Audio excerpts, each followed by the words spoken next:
Madam edit करके video मत चलाना, एडिट करके जो वीडियो सर, आप ही को दे देंगे एडिट करने, आप ही एडिट कर दीजिए। कैसी बात कर रहे हैं मैडम? इस देश के सौहार्द बिगाड़ेंगे भारतीय जनता पार्टी के लोग?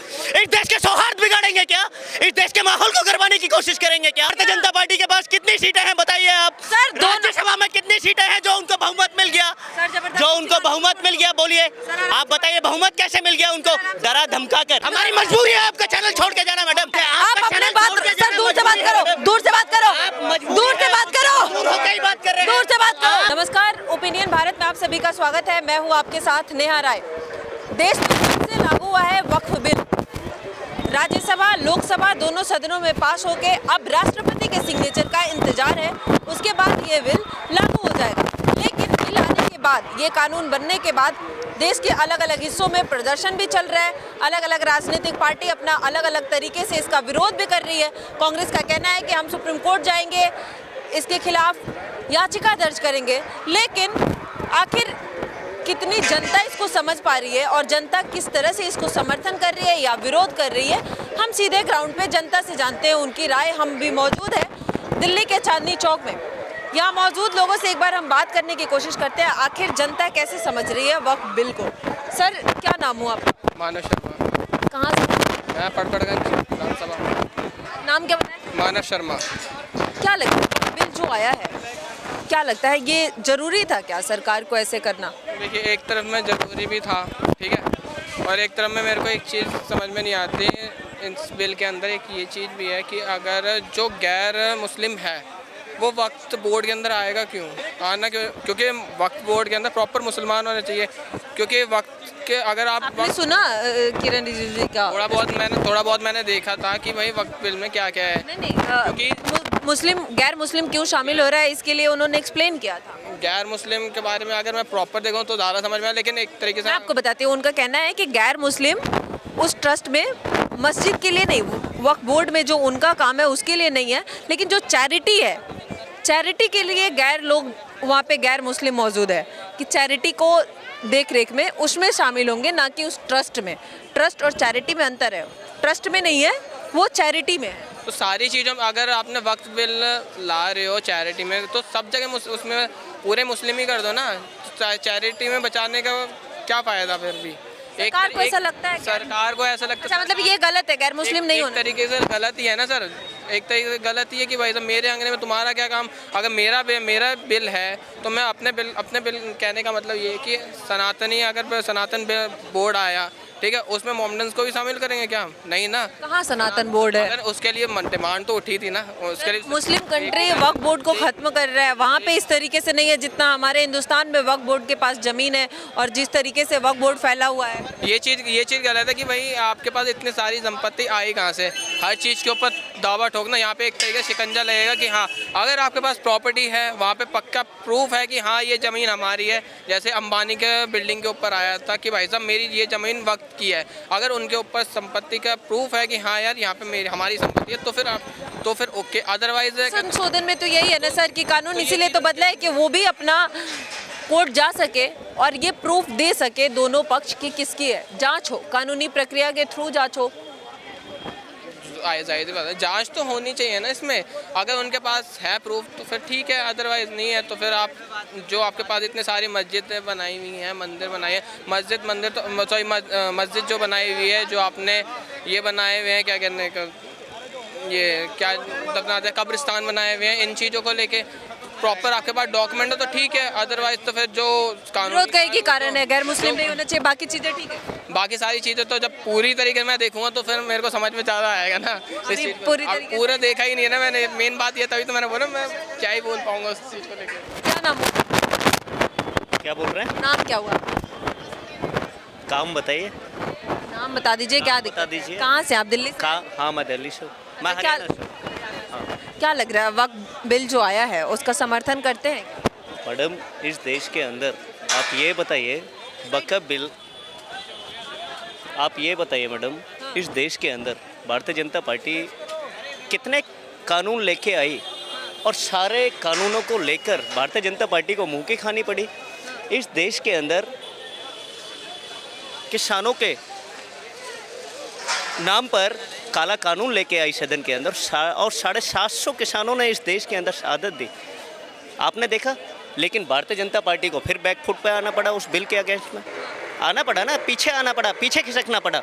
इस देश के अंदर अग्निवीरों पर के नाम पर इस देश के नौजवानों को ठगने का कानून लेके आए, उसमें अध्यादेश लेके आए और उसको अग्निवीर बहाल किया गया। इस देश, क्या यही चीज़ चलेगी? ये बिल तो पास हो गया, क्या लगता है ये लागू भी हो पाएगा? मैडम, मैं तो एक बात कहना चाहता हूँ, इस देश के अंदर क्या किसानों का बिल पास हुआ था ना, लेकिन उसको वो लागू हुआ क्या? लागू हुआ क्या? क्या ये वक्त बिल भी लागू नहीं होगा? मैं ये कहना चाहता हूँ, भारतीय जनता पार्टी इस देश के सौहार्द को बिगाड़ना चाहती है मैडम, इस देश के माहौल को गरमाना चाहती है मैडम। इस देश के अंदर शिक्षा, स्वास्थ्य, रोजगार का बिल नहीं आना चाहिए क्या? कह तो रहे कि वक्त बिल के जमीन शिक्षा का बिल नहीं आना चाहिए क्या? मैडम, एडिट करके वीडियो मत चलाना, एडिट करके जो वीडियो आप ही को दे देंगे एडिट करने, आप ही एडिट कर दीजिए। अंदर एडिट करते हैं लोग, उनके चैनलों पर हम जाने की कोशिश नहीं करते। सर आप ही को देंगे, आप ही एडिट कर दीजिएगा, आपको भरोसा होगा। लेकिन सुनिए सर, एक बार सुनिए तो सर, सुनिए भी तो सर, सरकार कह रही है कि वक्फ का ज़मीन जितना है उस तरीके से इस्तेमाल नहीं हो रहा है। कुछ मुस्लिम पक्ष भी कह रहा है, बहुत सारे मुस्लिम हैं जो केस दायर किए हैं कि वक्फ बदलना चाहिए, आपको पता होगा अगर तो। आखिर वो मुस्लिम क्यों कह रहे हैं? गरीब तबके के मुस्लिम, पसमानदा मुस्लिम, ऐसे बहुत सारे मुस्लिम हैं जो इसका विरोध कर रहे हैं और इसके समर्थन में है, बहुत सारे मुस्लिम ऐसे भी हैं। आखिर वो क्यों कर रहे हैं? देखिए मैडम, बात मुस्लिमों की छोड़िए, बात इस देश के अंदर, सदन के अंदर जिन्होंने अपोजिशन में वोटिंग की, जिन्होंने मैडम कानून के बारे में बोल रहे हैं सर, वक्त सही था या गलत था? वक्त बोर्ड सही तरीके से चल रहा था? मैडम, मैंने ये बोला कि मेरी बात नहीं सुनी आपने, आप, यही तो प्रॉब्लम है ना, आप सुनते नहीं हो। बोलो तो सर, आप ये सुनते नहीं हो, यही प्रॉब्लम है। आप ही को तो सुनना नहीं चाहते हैं आप, इसलिए बीच में सुन रहे हैं सर। मैंने ये बोला है, क्या सदन के अंदर सारे अपोजिशन में वोटिंग करने वाले क्या माइनॉरिटी से आते हैं, मुस्लिम समुदाय से आते हैं? इस देश का हिंदू, मुस्लिम, सिख, ईसाई जो भारतीय जनता पार्टी के माहौल को खराब करने के खिलाफ लड़ाई लड़ रहा है, वो इस देश के अंदर इन काले कानूनों के खिलाफ आवाज़ उठाने के लिए वोटिंग करता है।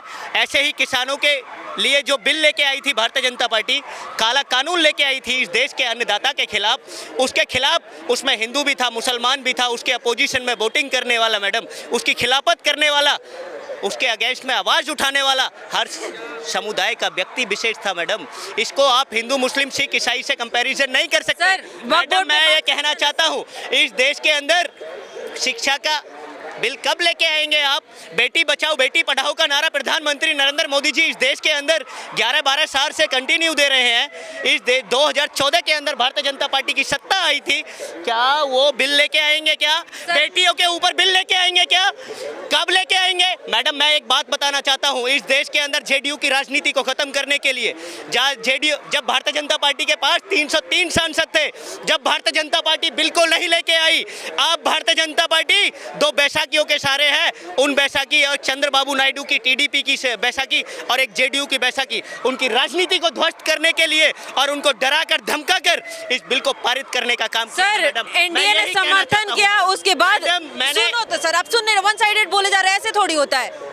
आप सुन नहीं रहे, फिर बोलोगे एडिट कर दो, सुन ही नहीं रहे, एक तरफा बोले जा रहे हैं, ऐसे नहीं होता। सुनो सर, बोली है, यही इस बात का सेंट्रल आइडिया है मैडम, सुनोगे सही, बात इस सेंट्रल आइडिया है। आप सुनो तो सही, मेरी मजबूरी है। अब हम आपको कैसे डालेंगे? अब आप एडिट कर रहे हो, क्यों मजबूरी है सर? आप सवाल नहीं सुनोगे, सवाल का आप अपने मन का बोल के जा रहे हो, सवाल सुनो, जवाब दो ना। तो सवाल आप हम खड़े होकर बात करें, आप सवाल कहाँ करने कहाँ दे रहे हैं? आईडी तो आपने अपने मुंह के सामने लगा रखी है सर, आप करने नहीं दे रहे हो ना।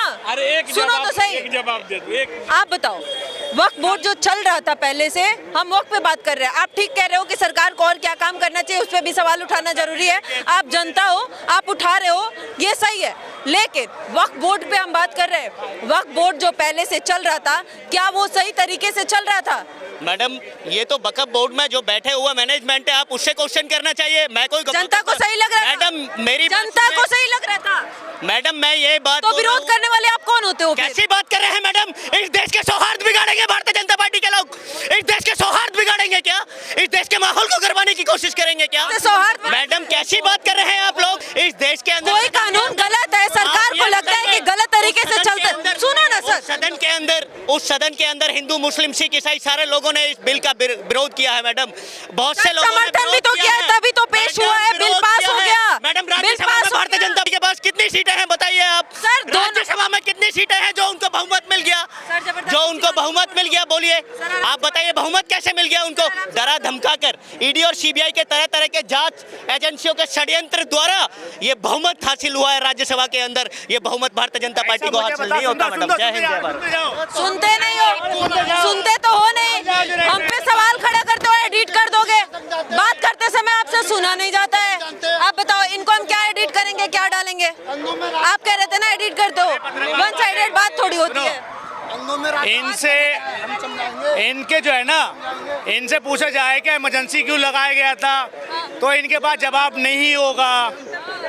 इनको कानून जब बनाया जाता है संविधान में संशोधन भी जरूरी है, संशोधन भी जरूरी है। कोई भी इलीगल तरीके से कह रहे हैं संशोधन जरूरी नहीं है, इससे सौहार्द बिगड़ रहा है देश का। कैसे स्वास्थ्य बिगड़ रहा है? किसी प्रकार स्वास्थ्य नहीं बिगड़ रहा है। आप मुझे बताओ ना, उन बेवाओं का, मुस्लिम बहनों भाइयों का। सर ये क्या तरीका है बात करने का? मैडम? एडिटिंग में कहते हो एडिट कर दोगे, आप बात कर नहीं रहे हो। आप वन साइडेड बात रख के चले गए। वन साइड, अरे वन साइड आप उनको one side, sir two side बात कर रहे हैं, बात करो। सर टू साइड बात लेते हैं आप। सर आपसे बात कर रहे हैं, बात नहीं करो, भाग रहे हो। और मीडिया पे सवाल खड़े आपसे करके कौन भाग सकता है? आपके चैनल को छोड़ के भाग जाओ। अभी आप भाग के गए कैमरे आप पे। ये बताइए, कैमरे पे आप ऐसे सर, लोगों को कैमरे चैनल पे- देते हैं जो सौहार्द को बिगाड़ने का काम करते हैं इस देश के कौन अंदर। सौहार्द? हमारी मजबूरी है आपका चैनल छोड़ के जाना मैडम। क्यों मजबूरी है? आप आपका अपने चैनल बात छोड़ के सर जाना दूर से बात मजबूरी है करो, मैडम। दूर से बात करो, मजबूरी दूर से है। बात करो। दूर होकर ही बात कर रहे हैं। दूर से बात करो। आप गलत बोल रहे हैं। क्या गलत आप बोल रहे गलत बोल रहे हैं मैडम। क्या गलत बोल रहे हैं? आप गलत बोल रहे हैं। क्या क्या गलत बोल रहे हैं? बात करो। क्या गलत बोल रहे हैं? क्या गलत बात करो ना। आप मुझे ये बताइए मैडम, ये एक मिनट, आप बोलो, मुझे बोलो, ये बात बताइए, रखो, बात रखो। मेरी मजबूरी है आपका चैनल छोड़ के जाना। आप वन साइडेड बोलना आपकी मजबूरी नहीं है। कैसे आप अपना बात रख के मैंने रहो। अपना ओपिनियन सवाल सुनने का मजबूरी है। ओपिनियन रख दिया मैडम। सवाल सुनने की हिम्मत नहीं है। मैंने अपना जो ओपिनियन रखना था वो मैंने रख दिया। अब आपने जिसका ओपिनियन लेना है उसका ओपिनियन लीजिए। वन साइडेड कौन मैंने सा ये ओपिनियन बोला होता है है? मैडम, बिना बस सवाल सुने, मेरा जितना बिना opinion सवाल था सुने मैंने बोल दिया अपना मैडम। बात रखोगे। मैंने बोल दिया बस। आप सवाल खड़े करने वाले कौन होते हो? मेरी एडिट बात कर दोगे, क्या बोल रहे हैं? एडिट कर दोगे क्या? कहने वाले कौन होते हो? कैसे?